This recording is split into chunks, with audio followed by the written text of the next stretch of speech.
Hi everybody, we are going to talk today about sensory skill building. So the important thing about sensory integration, or sometimes people just want to talk about the sensory systems, is when we're using all of our senses to learn, that helps us integrate what we're learning. And this improves our brain's ability to master and retain skills.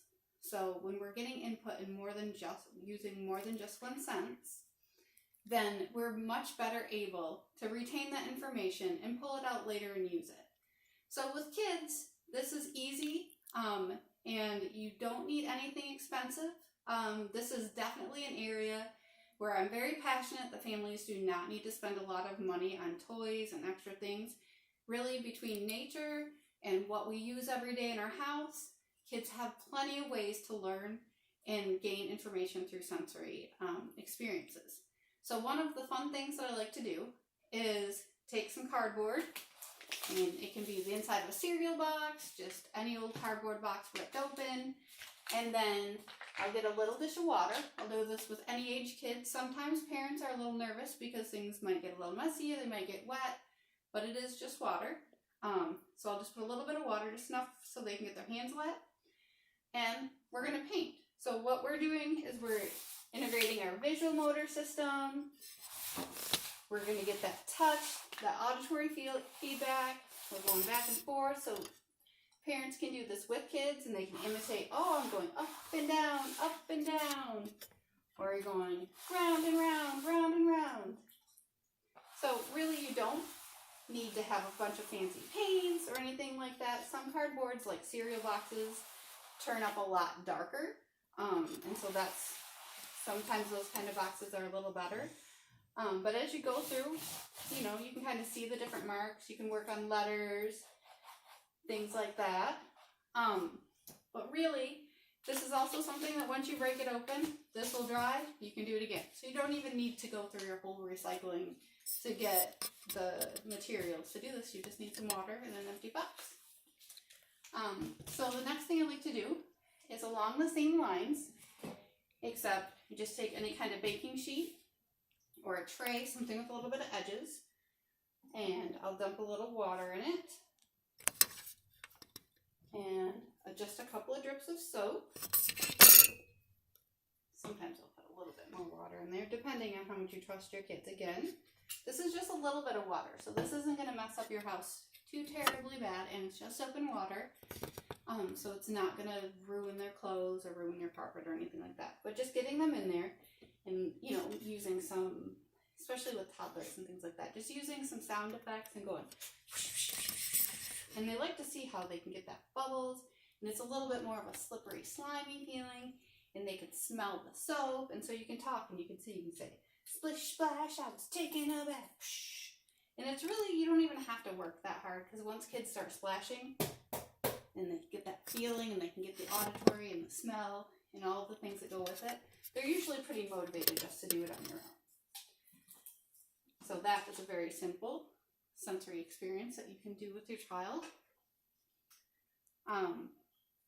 Another activity that's easy that I like to do is just taking some tubes, whether they're toilet paper roll tubes or paper towel rolls or gift wrap, and just using them to yell through, so we're getting some of that auditory, especially with kids with some of that oromotor defensiveness, getting them to put those things right up against the face, or if you want them to really focus on using their lips or being aware, so they'll try to put their lips in the hole instead of around the hole, so it's really getting their whole getting them really thinking about what their mouth is doing. And the other thing is kind of putting it up to your eye, which I know parents do this kind of stuff all the time. I just want you to know that these are the very natural, free types of toys and games that you already do with your kids that are helping them to develop great sensory integrated systems.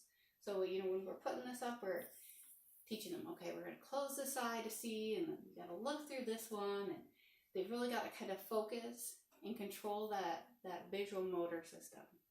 And it helps with that body awareness too. So the other thing that I do with the tubes They actually do a lot of things with these. They're great. So save them and be creative. It's just taking paper and tearing it. First, it's fun. Kids love ripping stuff up. So make sure that you only have them ripping up things that you want them. So maybe old newspapers. Maybe don't let them see you ripping like pages out of the notebook, stuff like that, because sometimes they rip the pages out of the books. But just taking the paper and tearing it is a good bilateral integration. Both hands working together, getting that pinch and grip strength, tearing the paper, getting our fingers and hands involved. We're going to squish those papers up into little balls. Visual motor again. Coordination. We're going to drop it through the hole. Whoa! And then you can do the other one.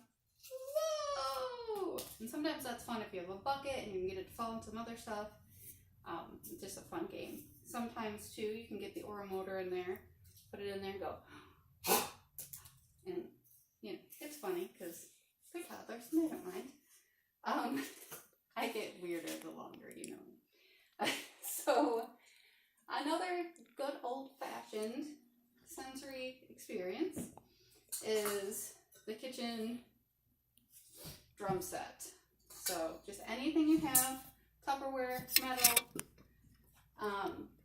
It's good to use some different materials so kids will get the idea about what they're using. Okay, so this is cold, it's metal, it's hard, it's got some weight to it. They've got to squeeze it. It sounds like that when we bang on this one. What's it sound like over here? Totally different. What happens when we use this? It's smooth, it's a little warmer, it's lighter. Totally different sound. What happens when we bang on something with holes? Oh, that's a ringing sound. It's thinner, just like that. And then I do this because it's funny and kids always like to put stuff on their head. So if you don't know what to do with your kid, put things on your head. It's always a good time. So I'll put it on there and we'll go. And so for kids that are a little auditory defensive, sometimes this is a great bridge to get them to kind of experience the little taps. Where is it? Where am I tapping you? That sort of thing. So like I said, I know it's strange, but it's a lot of fun. Kids enjoy it. It doesn't take very long. And again, we're using all of that sensory system to help integrate some of the skills that they're going to need in the future for, you know, reading, writing, and processing information. It helps, you know, with their problem solving, and it helps them really understand their world. So I would just like to thank you for coming and watching the video and showing up for your child today and learning some more ways that you can help them develop their sensory system.